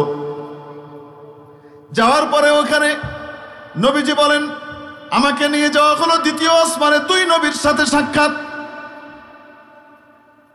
ফাইদা ইয়াহইয়া ওয়া ঈসা আলাইহিমাস সালাম ওয়া হুমা ইবনা খালা। এবার ইশকাল জবাব আছে, ইবনা খালা কেন নয়, মামু ভাগ্নে না। ওখানে হযরত ঈসা আলাইহিস সালাম এবং ইয়াহইয়া আলাইহিস সালাম, এই দুইজনের সাথে নবীজির সাক্ষাৎ হলো কত নম্বর আসমানে? এই জন্য কয় নম্বর আসমানে কার কার সাথে দেখা হয়েছে এই ব্যাপারে রিওয়ায়াত মুখতালিফ। বুখারীর এটাকে প্লট বানিয়ে বলতেছে। দেখা হওয়ার সাথে সাথে বললেন, এনারা দুইজন আপনার ভাই, এনারা দুইজন আপনার ভাই ইয়াহইয়া এবং ঈসা, সালাম করেন। মর্যাদার দিক থেকে নবীজি কত উপরে, ওনারা নিচে, কিন্তু বয়সের দিক থেকে তো তারা বড়, বয়সের দিক থেকে বড় ভাই। অতএব ছোট ভাই বড় ভাইকে কি করতেছে? বয়সের দিক থেকে ছোট ভাই বড় ভাইকে সালাম করতেছে, যদিও ছোট ভাইয়ের মর্যাদা বড় ভাইয়ের চেয়ে এত উপরে যে সমস্ত ভাই মিলেও কাছে যাইতে পারবে না। ঠিক কি ঠিক না? সালাম করেন, সালাম হলো। ফারাদ্দা, তারাও আমাকে সালামের জবাব দিলেন। কি কুশল বিনিময় হয়েছে আল্লাহই জানে। এরপরে আবার উপরে নিয়ে যাওয়া হলো। সুম্মা উরিজা বিয়া ইলাস সামাইস সালিসা, আমাকে তৃতীয় আসমান পর্যন্ত নিয়ে যাওয়া হলো। ওয়াস্তাফতাহা, জিবরিল দরজা খোলার জন্য বললেন। জিজ্ঞেস করা হলো মান, কে? উত্তর দিলেন আনা জিবরিল, আমি জিবরিল। হাল মাআকা আহাদ, আপনার সাথে কি কেউ আছে নাকি? বললেন হ্যাঁ মুহাম্মদ। জিজ্ঞেস করা হলো হাল উরসিলা ইলাইহি, আনার জন্য পাঠানো হয়েছে? বললেন হ্যাঁ পাঠানো হয়েছে। ফাফুতিহাল বাব, সাথে সাথে তৃতীয় আসমানের দরজা খুলে দেওয়া হলো। উপরে আমাকে সেভাবে আগের মতোই বরণ করা হলো। নি'মাল মাজিউ জাআ, কত মহা শুভাগমন! আসুন, আপনার শুভাগমনে আমরা ধন্য হয়েছি। নবীজিকে ভেবে তৃতীয় আসমানওয়ালারা বরণ করলেন। হযরত জিবরিল আলাইহিস সালাম নিয়ে গেলেন ওখানে অবস্থানকারী একজন নবীর কাছে। ফাইদা ইউসুফ আলাইহিস সালাম, সেখানে হযরত ইউসুফ আলাইহিস সালামের সাথে দেখা হলো। জিবরিল বললেন হাদা আখুকা ইউসুফ ফাসাল্লিম আলাইহি, আপনার ভাই ইউসুফ, সালাম দেন। হযরত ইউসুফ আলাইহিস সালামকে সালাম দিলেন, উনিও উত্তর দিলেন। কথাবার্তা হলো। এরপরে চললেন চতুর্থ আসমানের দিকে। শুনতে তো খুব কম, মজাই লাগতেছে, যে মনে হয় দ্বিতীয় আসমান থেকে রওনা দিলেন আর চতুর্থ আসমানে পৌঁছাই গেলেন। কারণ হুজুরে 5 মিনিটে প্রথম আসমান থেকে তৃতীয় আসমান পার করে ফেলছে। কোন না কেন? বাস্তবে কি এরকমই নাকি? হ্যাঁ, মাঝে মাঝে ছোটবেলায় আমরা বিরক্ত করতাম না, খালি গল্পগণ গল্পগণ গল্পগণ। তো আমার এক মহাজ্ঞানী মামা ছিলেন, ওনার কাছে গল্পের কোনো অভাব ছিল না। আর আমার দৃষ্টিতে উনি ছিলেন সবচেয়ে বড় জ্ঞানী। কেন? ওনার কাছে গল্পের ভান্ডার আছে। আসলে গল্প তো উনি বলতেনই, এরকম 15-20টা গল্প থেকে বানায় আবার আরেকটা রেডি করে লাইতেন আর কি। বুঝলেন? যখনই মামা গল্প বলেন তো সাথে সাথে আচ্ছা ঠিক আছে, গল্প, এত গল্প শুনে কি হবে, এই যে বলতেছে গল্প বানাইতেছে, বাস তারপরে গল্প একটা শুরু হয়ে গেল, সুন্দর একটা গল্প রেডি হয়ে গেছে। তিনার কাছে কখনো গল্প আমাদের মিস হইতো না। এই জন্য এই মামাকে আমরা মনে করতাম পৃথিবীর সবচেয়ে বড় জ্ঞানী মামা, সবচেয়ে জ্ঞানী মানুষ। তার কাছে গল্পের অভাব নাই। যে বেটা গল্পই কইতে পারে না, হে বেটা কি জানে? কিচ্ছু জানে না। আরে বাচ্চাদের একটা বয়স আসে না, এক এক বয়সে তার কাছে এক একটা পর্যায়ে আসে গল্প। যে বেশি গল্প বলতে পারে সে আসলে বড় জ্ঞানী। আকল যখন আরো বাড়তে থাকে তখন আসে গপ্প বাস দিয়ে তো দুনিয়া চলে না, বাস্তবতা কি সেটা দেখি। ঠিক কি ঠিক না? এটা আসে। তো আব্বাকে যখন গল্পের জন্য বলতাম, আব্বাকে সবাই এত জ্ঞানী বলে, এত সম্মান করে, এই করে সেই করে, কিন্তু আমার কাছে মনে হয় আব্বা কিছুই তো জানে না। একটা গল্প করতে পারে, 2-3টা গল্পকে, তারপর আব্বার কাছে আর গল্প নাই। উনি গল্প শুরু করতেন। কি গল্প? হ্যাঁ, একটা শিয়াল, সে একটা মুরগি ধরবে, মুরগি খাবে, তাই সে রওনা করছে। যেতে যেতে যেতে যেতে কিন্তু ওই পারে তো মুরগি পাওয়া যাচ্ছে না, মুরগি আছে নদীর ওই পারে। কোথায়? এই জন্য এখন শিয়াল সাঁতার কাটা শুরু করলো, তারপর গিয়ে সে মুরগি খাবে। বলে আব্বা চুপ। চুপ হয়ে আব্বা, তারপরে হ্যাঁ, শিয়ালটা পার হোক নদীটা, কোথাও নদী পার হচ্ছে, পার হয়ে নেই।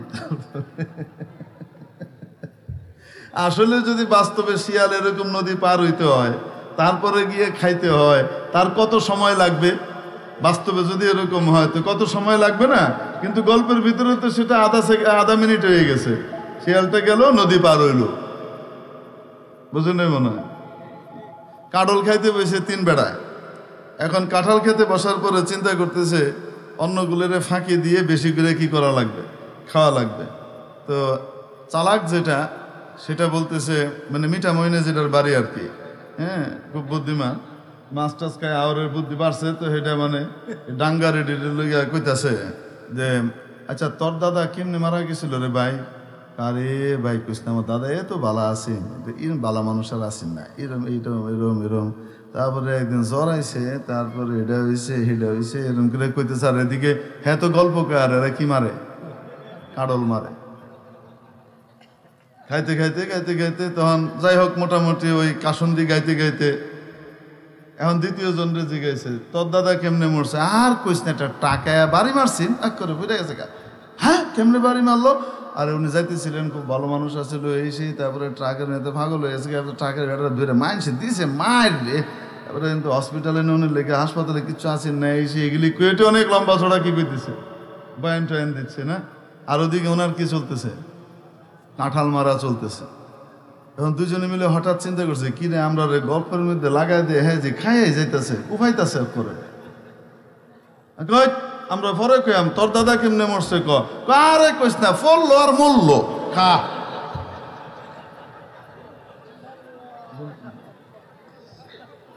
তো গল্পের ভিতরে কি চলে, অল্প সময়ে কি হয়ে যায়, সব ঘটনার বিবরণ শেষ হয়ে যায়।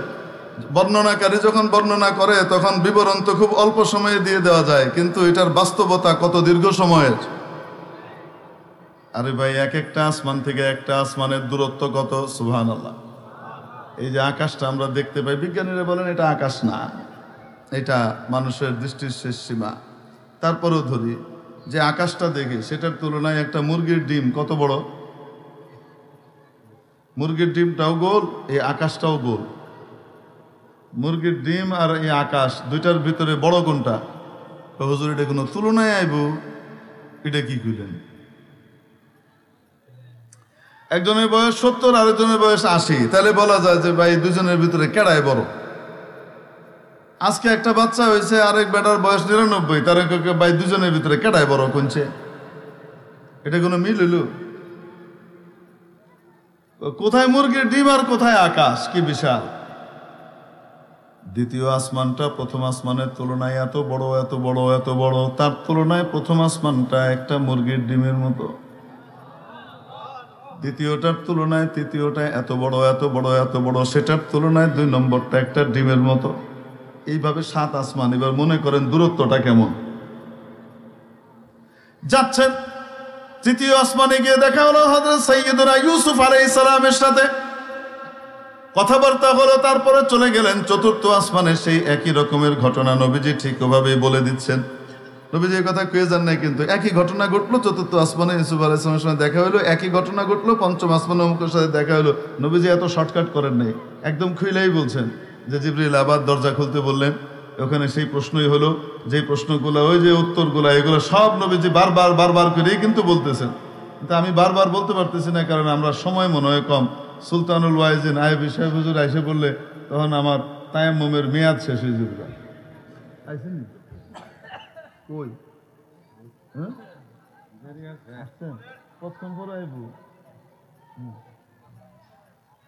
অতএব বেশি লাম্ফা করুন যেত না, বুঝছেন? আয়া পড়ব, আয়া ফরসানো বইয়া রয়েছে, যে কোনো সময় চলে আসবে। সুলতানুল ওয়াইজিনের বয়ান শুনবেন তো ইনশাআল্লাহ আপনারা? শুনতেই মন চায়, সারা রাত কইলেও মনে হয় যে না আরো কই, তাই না? তৃপ্তি মন ভরে না।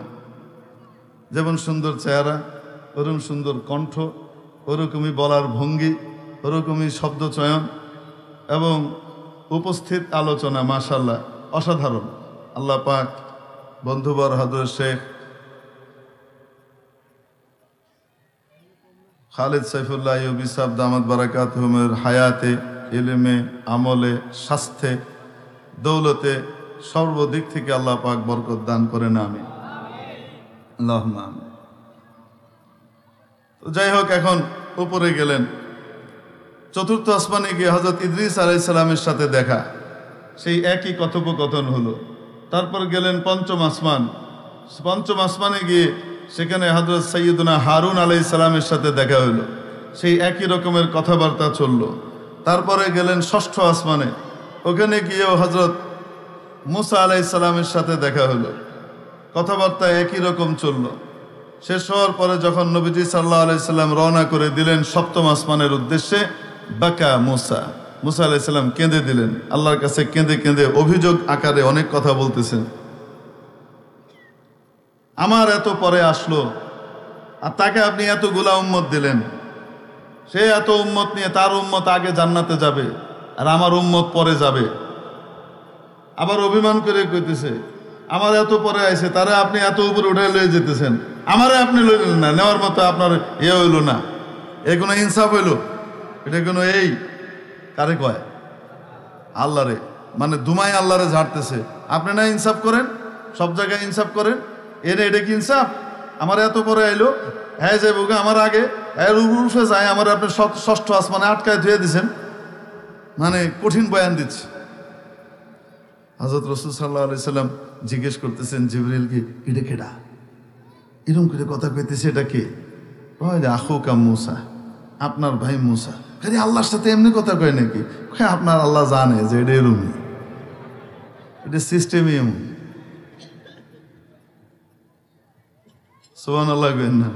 আল্লাহ বানাইছে এমন করে, অতএব এরকমই বলবে। আল্লাহ পাক এটা তেমন কিছু মনে করেন না। তারপরে গেলেন কত আসমানে? সপ্তম আসমানে। সপ্তম আসমানে যাওয়ার পরে সেই একই ফর্মালিটি পুরা হলো। হযরত জিবরিল গিয়ে দেখাইলেন একজন মানুষের সাথে, নবীজি বলেন, দেখতে একেবারে হুবহু তোমাদের এই ভাইয়ের মতো, দেখতে যেন একেবারে তোমাদের কিসের মতো? এই ভাইয়ের মতো। এখন সপ্তম আসমানে যাওয়ার পরে পরিচয় দিলেন, হাদা আবুকা ইব্রাহিম। ওখানে চারটা নদীর সাক্ষাৎ মিলল, নাহরানি বাতিনান ওয়া নাহরানি যাহিরান। দুইটা নদী সুপ্ত গোপন এবং দুইটা নদী প্রকাশ্য। যে দুইটা নদী প্রকাশ্য, ফান্নীলু ওয়াল ফুরাত, একটা হলো মিশরের নীলনদ, আরেকটা হলো তোমাদের এই ফুরাত, ইরাকের যে ফুরাত আছে, এই ফুরাত নদী। এই দুইটা নদী ওইখানে আছে। হুজুর বাকি দুইটা কি? এটা থাক, সব টিকুয়ে লাইলে তো আর চালান শেষ হয়ে যাবো, যে আগামী বছর কি তা কইয়াম, এর লেগে এটা থাক।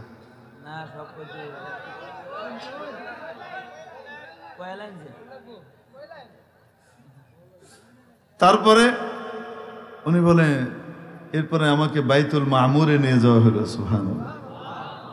সপ্তম আসমানে রব্বুল আলামিনের একটা ইবাদতের ঘর আছে, বিশেষ ঘর, যেমন দুনিয়াতে কাবা শরীফ। প্রথম আসমানে বাইতুল ইজ্জাত, সপ্তম আসমানের যে মাওলার ঘর আছে তার নাম হলো বাইতুল মামুর। নবীজি বলেন, ওখানে প্রত্যেক দিন ৭০,০০০ ফেরেশতা ঢুকে, ৭০,০০০ ফেরেশতা গিয়ে ইবাদত করে বের হয়ে আসে। যেদিন থেকে আসমান আর জমিন তৈরি হয়েছে, ফেরেশতাদের সৃষ্টি হয়েছে, যেই ফেরেশতা একবার গিয়েছে, দ্বিতীয়বার তার আর কোনোদিন সুযোগ হয় নাই। কল্পনা করে নেন কতদিন গিয়েছে। প্রতিদিন যদি ৭০,০০০ করে ফেরেশতা যায়, তাহলে ফেরেশতার সংখ্যা কত? মেরে মুহতারাম দোস্ত, এরপরে নবীজি বলেন, এর উপরে আমাকে নিয়ে যাওয়া হলো, ফাইদা ফিহা আলওয়ান, রং আর রং, রং আর রং, কত রকমের অদ্ভুত রং আমি দেখেছি কল্পনার বাইরে। অদ্ভুত, অকল্পনীয়, অসাধারণ রং, রঙের জগৎ। রব্বুল আলামিন এরপরে গিয়ে সিদরাতুল মুনতাহা পার হওয়ার আগ দিয়ে ওখানে গিয়ে দাঁড় করাইলেন, জিবরিল দাঁড় করাইলেন। বোরাকের এরিয়া শেষ, এর উপরে আর বোরাক যেতে পারবে না, বোরাকের এরিয়া শেষ। এবার অনেক উপরে আরশ থেকে বিশেষ বাহন আসলো নবীজিকে নেওয়ার জন্য, যার নাম রফরফ। কেমন সেটা তার কোনো বিবরণ নবীজিও দেন নাই, আমরাও জানি না।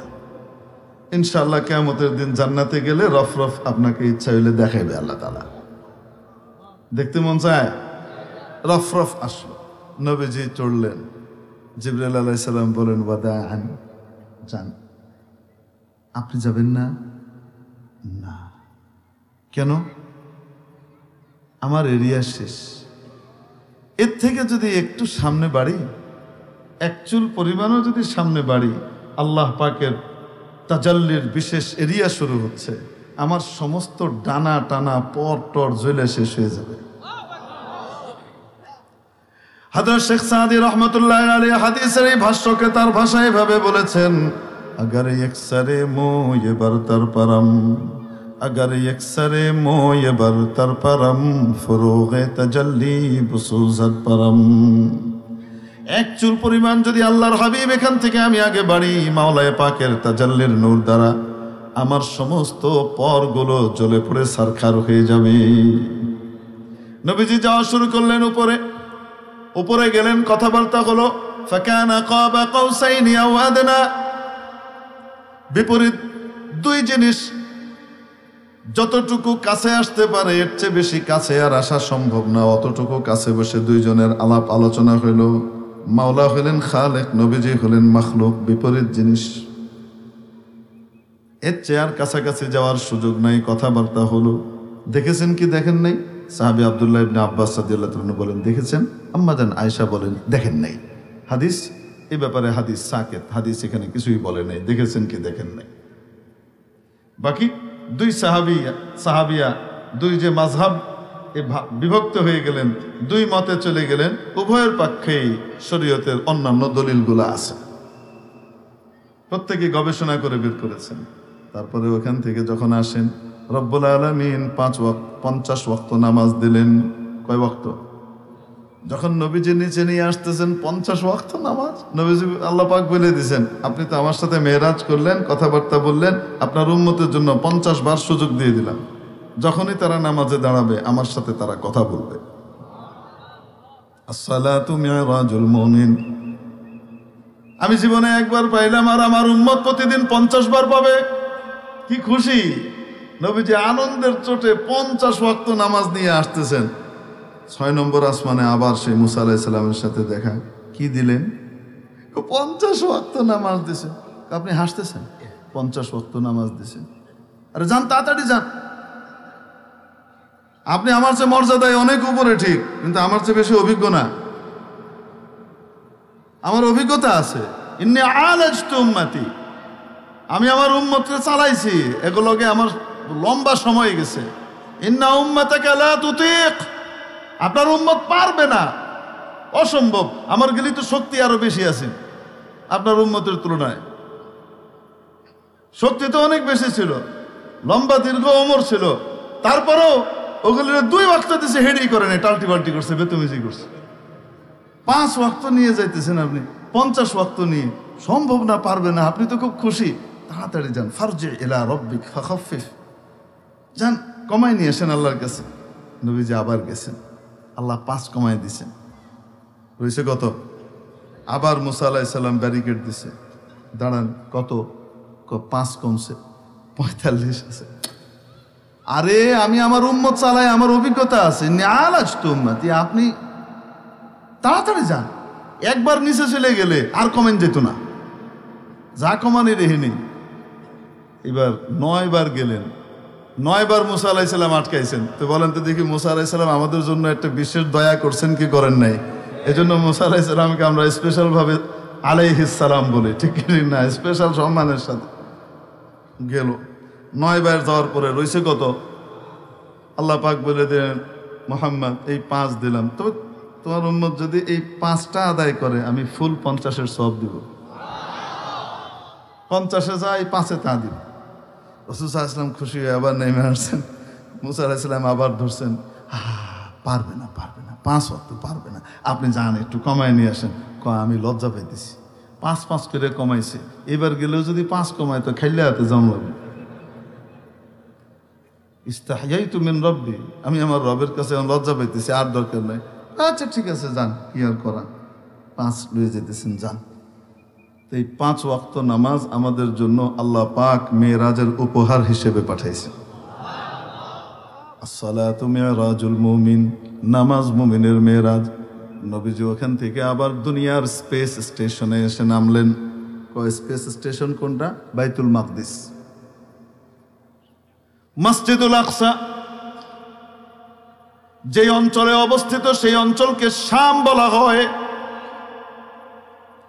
সিরিয়া, জর্দান, এমনি ভাবে ফিলিস্তিন, আর যে ইসরায়েল দখল করে থুয়ে দিছে, এগুলি সব সহই মনে করেন কি আসলে তো ফিলিস্তিন।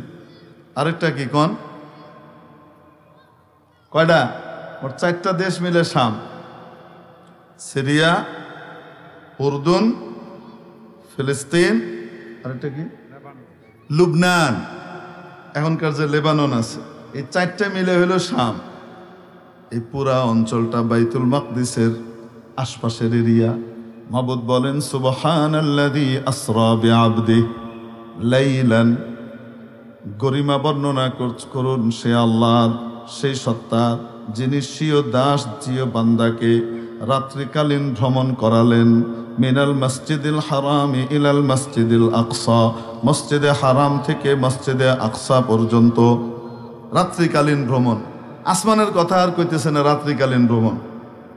এই যে মেরাজের বয়ান দিলাম, এটারা রাত্রিকালীন ভ্রমণ বলতেছেন না, কি বলতেছেন? এন থেকে এখানে রাত্রিকালীন ভ্রমণ করাইলেন। তারপর ওইখান থেকে উপরে নিয়ে গেছিলেন, এবার উপর থেকে আবার ওখানেই নামাইছেন। মসজিদুল আকসা ওই বাইতুল মাকদিসেই নামাইছেন। ওই অঞ্চলটার সাথে আসমানের একটা বিশেষ সম্পর্ক আছে, নুজুল এবং হুবুতের। কিয়ামতের পূর্বকালে যখন হযরত ঈসা আলাইহিস সালাম আসমান থেকে নাজিল হবেন, সবাই চোখের সামনে দেখতে পাবে ঈসা আলাইহিস সালাম নামতেছেন। মন চায় দেখতে? কেমনে নামতেছেন দেখতে মন চায়? মোবাইলে ফষ্টি নষ্টি শয়তানি করে কোনোদিন কপালে জুটবে না। দলবাজি করে এই দল আর এই দলের পক্ষে গিয়ে আল্লাহর দল ত্যাগ করে, আলেম ওলামার সাথে শত্রু ত্যাগ করে, দিনদার পরহেজগার মানুষকে রাজাকার আর বিভিন্নভাবে সন্ত্রাসী জঙ্গি এই সমস্ত আখ্যা দিয়ে, আর আলেম ওলামা আর তৌহিদি জনতার সাথে তুচ্ছ তাচ্ছিল্য করে ঈসা আলাইহিস সালামরে নাজিল হওয়া সহে দেখবা ইমানদার অবস্থায় সম্ভব না। দাজ্জালের বাহিনী হবা তুমি। এজন্য আল্লাহর কাছে দোয়া করা উচিত, আল্লাহ ঈসা আলাইহিস সালামের আসমান থেকে নামাটাও দেখাই দিয়েন, আর আমাকে এমন ইমান দিয়ে দিলেন যেন হযরত ঈসার সাথে আমি এক দলে থাকতে পারি। সুবহানাল্লাহ। নামতেছেন দামেস্কের জামে মসজিদের মিনার পর্যন্ত এসে নামবেন। দামেস্কের জামে মসজিদের যে মিনার, এই মিনার পর্যন্ত এসে নামবেন। এতক্ষণ তো আসমান থেকে খালি হাতে কোনো সিঁড়ি টিড়ি ছাড়া নামছেন। এখানে নামার পরে মিনারের নিচ থেকে কি লাগানো হবে? সিঁড়ি লাগানো হবে। সেই সিঁড়ি বেয়ে হযরত ঈসা আলাইহিস সালাম নিচে নামবেন।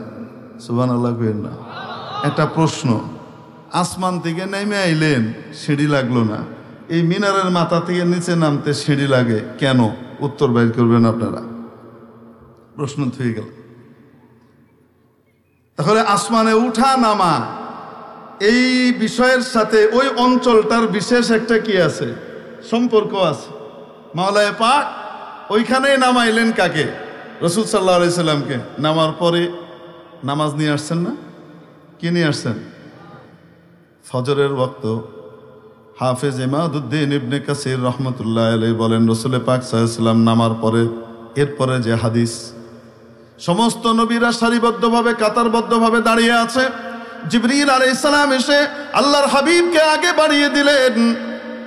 সাল্লি বিহিম ইয়া মুহাম্মদ, মুহাম্মদ আপনি এনাদের সবাইকে নামাজ পড়ান। নবীজি 2 রাকাত নামাজ পড়ালেন, সমস্ত নবীরা তার পিছনে নামাজ পড়লেন। সুবহানাল্লাহ। হাফেজ ইমাদউদ্দিন ইবনে কাসির রাহমাতুল্লাহ আলাইহি বলেন, এই নামাজটা ছিল মেরাজ থেকে আসার পরের প্রথম নামাজ। নবীজি ইমামত করেছেন সমস্ত নবীদের, সমস্ত নবী রাসূলের ইমামত করেছেন। তারপরে আবার ওখান থেকে গালাসের মধ্যে হয়েছে নামাজ, আন্দার থাকতে থাকতে পড়ছেন। ওখান থেকে আল্লাহর নবীকে নিয়ে হযরত জিবরিল আবার ফজরের ওয়াক্তে ফর্সা হওয়ার আগে আগে কোথায় কোথায় নামায় দিছেন? মক্কা শরীফে এসে নামায় দিছেন। নবীজি যখন সকালবেলায় বর্ণনা করলেন, বাইতুল মাকদিসে গিয়েছি, এই হয়েছে, এটা হয়েছে, ওটা হয়েছে, তারপরে আসমানে গেছি। আবু জাইল্লারে আর ফায়কেরা শাহরিয়ার কবিরের খুশি আর কি করা যাচ্ছে না, থামতেছে। এই মোল্লারে এতদিন খালি অযৌক্তিক কথা বলেছি, মাথাটা যে নষ্ট আমরা বলেছি, কিন্তু কেউ বোঝেনি যে দেখুন কি বলছে, আজগুবি কথা। এরা সবাই খুশি, যাক সবাইরে তো নাড়ানো সম্ভব। আবু বকর নাড়ানো যেত না, এইবার আবু বকর নড়বে, আবু বকরের দল ছুট করানো যাবে। আবু বকর ছিলেন না, বাইরে থেকে আসছেন। এরা আগে ভাগে আবু বকরের সাথে দেখা। ভাই কেমন আছেন? আপনার অপেক্ষায় আছি। কই থেকে আসতেছেন? এই যে আসলাম। কি হয়েছে? আরে জানেন না ভাই, আছে সবই ভালো। মক্কার অবস্থা তো কেমন যে হয়ে গেল। মোহাম্মদকে এত ভালোবাসি, তার জন্য পরানটা ফুরে, কি জানি কয় না, ফ্যাট ফুরে না? তাহলে পরান ফুরে, ফ্যাট ফুরে, কি কষ্ট। তারে কেউ কিছু কইলে গাঁটা জ্বললে যায়, বুঝুন না? বেচারা নবী যে কয়, এটা তো হাসই কয়, কিন্তু এখন মাথায় মনে হয় একটু ডিফেক্ট দেখা দিছে, সমস্যা দেখা দিছে। এখন কইতেছে, হ্যাঁ বলে এনতে 1 মাস 2 মাসের দূরত্বের বাইতুল মাকদিস, এটা বলে হ্যাঁ মসজিদুল আকসা গেছে, তারপরে বলে আসমানে গেছে, কি কি গেছে, আল্লাহর লগে কথা কই আইছে, কি কি লয়েছে, এডি এডি কইতাছে। এখন মানুষে যখন এডি কয় তো খুব তো খারাপ লাগে। হাজার হোক, মোহাম্মদ তো আমাদের প্রাণের মানুষ। দেখবেন কিছু মানুষ আছে, এরা ইমাম আর খতিবের বদনাম করার লিগে প্রথমে সেই খতিবের আর ইমামের মহব্বতে পিতলা খাতিরে তার দিল জ্বলে যেতেছে, প্রথমে এডি কইব, কইটা শেষে কইব। কিন্তু ওনারা যখন কেউ খারাপ কয়, কইল যেটা ছিঁড়ে যায়, উনি এটা না করলে হয় না, যে এই আকামটা উনি করলেন খেললে গিয়া ফাইনাল এসে মানে কোপটা মারে, আছে না নাই? একেবারে আবু জাহেল ইবলিসের খাস চালা। এই দুনিয়াতে বর্তমানেও যুগে যুগে এই চালাও আছে, আবু জাহেলের চালাও আছে, আবু বকরের অনুসারীও আছে। ঠিক কি ঠিক না? আবু বকর রাদিয়াল্লাহু আনহুর কাছে সব কিছু কয়ে যখন সারছে, উনি শুনে টুনে বলেন, বলছেন নাকি এরকম? হ্যাঁ, এই জন্যই তো আসলাম, আপনি একটু বুঝান। আর ওর মাথা মাথা নষ্ট হয়েছে, নবী টুবি যে না, এটা একটু বুঝান, আরে এটা একটু বুঝান, আপনি বুঝাইতে পারবেন, আপনি আমাদের সাথে আসেন। তো আবু বকর রাদিয়াল্লাহু আনহু চায় চায় খায়, যদি কয়ে থাকে তাহলে ঠিকই কইছে। মুখটা লগে লগে একদম আবু সান কমতরিরা হয়ে গেল। তোমারও মাথাটা নষ্ট হয়েছে, মনে করছেন তোমার মাথাটা ভালো, তোমারটাও গেছে, গেলে গেছে। রাসূল পাক সাল্লাল্লাহু আলাইহি সাল্লাম যখন জানলেন আবু বকরকে বিভ্রান্ত করতে গিয়ে উল্টা থাবর খাইয়া আইছে, নবীজির সাথে সাথে ঘোষণা করে দিলেন, আবু বকরের এখন উপাধি হবে সিদ্দিক। আবু বকরিন সিদ্দিক। তাহলে আসমান থেকে যে নামাজ আল্লাহ পাক আমাদেরকে আরশ থেকে দিয়েছেন, এই হাদিয়া আমরা ঠিক মতো পালন করবো তো ইনশাআল্লাহ। আল্লাহ পাক আমাদেরকে আমলে তৌফিক দান করেন। ওয়া আখিরু দাওয়ানা আলহামদুলিল্লাহি রাব্বিল আলামিন।